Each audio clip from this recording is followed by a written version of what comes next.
A gente segue na expectativa aqui no Jornal da Manhã para o início do segundo dia de julgamento no Supremo Tribunal Federal, na primeira turma, né?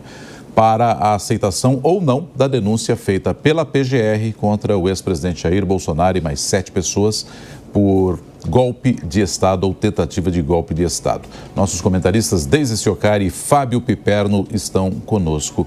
Ô Deise, aquela ponderação do Luiz Fux sobre as delações, será que a gente vai discutir isso posteriormente? Porque ele disse, agora não dá porque a gente está aqui, claro, já decidindo esse cenário. Mas será que a gente vai ter discussões posteriores sobre novos critérios para essas delações, como foi a do Mauro Cid, por exemplo? Ou Deise, caminhamos para isso, talvez?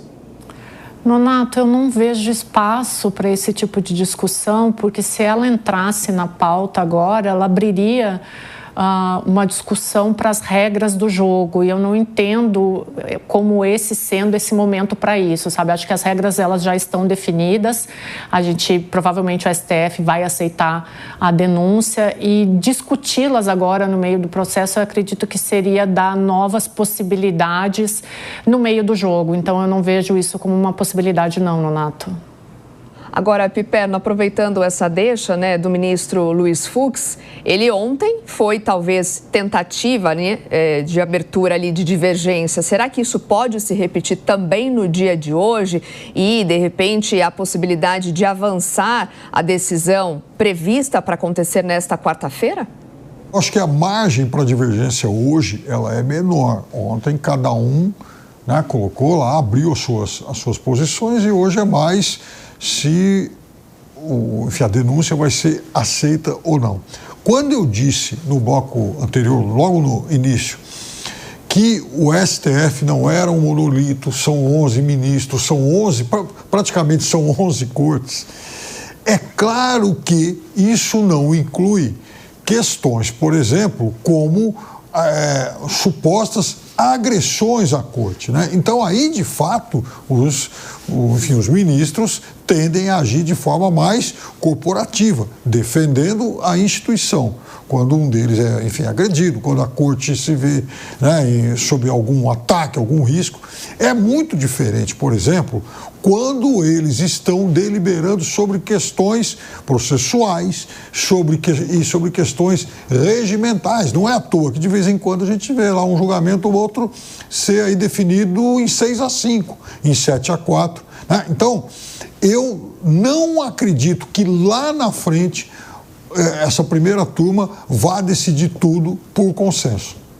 E por tudo que a gente acompanhou ontem, né, Deise Ciocari, acho que a gente teve aí a questão do cerceamento de defesa, que foi lembrado por alguns defensores, teve também a suspeição dos julgadores, que já foi decidido até mesmo antes da gente ter a primeira sessão na primeira turma, ou seja, são argumentos que aparentemente o Supremo já refutou e o jogo deve seguir sem que isso volte à pauta, volte à baila mais para frente, né, Deise Ciocari? Acho que são temas que o Supremo meio que consolidou que não tinham fundamento, né? Nonato, eu acredito que isso agora fica no passado, né? A discussão ela deve ir para um outro caminho e até a própria defesa do ex-presidente Jair Bolsonaro, né? A gente comentou isso ao longo do Jornal da Manhã. A gente percebeu ontem que a defesa ela foi muito política e não jurídica. Talvez até com essa definição e determinação do STF de que essas pautas elas realmente ficam para trás, agora a defesa do ex-presidente ela mude e comece a ir atrás de aspectos mais jurídicos e mais técnicos até para refutar um ponto ou outro, né? O que a gente viu até agora foi um movimento mais subliminar, muito mais político. Então, diante dos últimos acontecimentos e das últimas 24 horas, eu acredito que agora até a própria defesa do ex-presidente Jair Bolsonaro deva mudar. É necessário que ela mude, porque se continuar com esses argumentos políticos, é bem possível que ela não se sustente no médio prazo. Agora eu queria propor um debate, uma análise. A gente mostrou agora há pouco que André do Prado já sugeriu, né, já tem dito que pretende, então, se candidatar, pode pretender a se candidatar como governador aqui de São Paulo, né? Isso depois de Kassab, o próprio prefeito aqui da cidade de São Paulo, Ricardo Nunes. Esse seria o possível efeito político desse julgamento, Piperno? Eu acho que ainda, Soraya, não foi criado o partido do assodamento. Né? Quando essa sigla surgir, talvez. Aí pode caber um monte de gente. Está muito cedo ainda para essas pedras do jogo estadual, né, se moverem dessa forma e de um modo, inclusive, tão desafiador. Afinal de contas, aqui em São Paulo, né, o governador Tarcísio, ele é, sim, a principal liderança desse campo. É alguém, até aqui, bem avaliado em pesquisas, e a fila para sucedê-lo é grande, né? O Kassab já tem se manifestado, muito se fala também das movimentações do prefeito Ricardo Nunes, que tem sido, sim, um aliado importante do governador de São Paulo.